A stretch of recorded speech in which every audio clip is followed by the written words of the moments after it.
Ha, shundoq. Ko'chadan chiqqanda ostanovka bor-ku. Ha, o'sha yerda turibman. Bo'pti. Bo'pti, bo'llaring. Xo'p.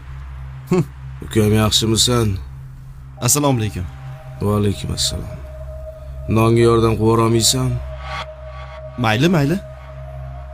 Yurish bormidi deyman. Ha, tabriklang. Kecha farzandli bo'lganman. O, Suyunchisi. tabriklayman. Sog' bo'ling. Meni ham bolalarim bor edi.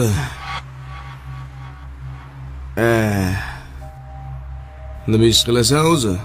Biznes. 2-3 ta joylarim bor. Qiyin emasmi? Yo'q, nimaga qiyin bo'ladi, aka? Shu desiz, kichkina ishga qo'l ursam, nimagadir barakali bo'lib ketadi. To'g'ri, o'ziga yarasha qiyinchiligi bor. Lekin qanaqadir noto'g'ri tushunmang, so'raganingizga aytdim-da. Ota-onangni rozi qilganmisan deyman.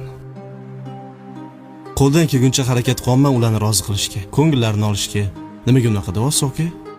Chunki men ota-onamni qarg'ishini olganman. Bu dunyoda ikkita inson ishlamasa ham bo'ladi, ukam.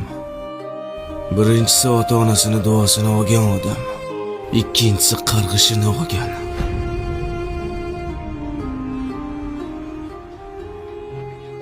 Yetdi nima qilib o'tiribsan? Hozir. Mayli, aka, sog' bo'ling.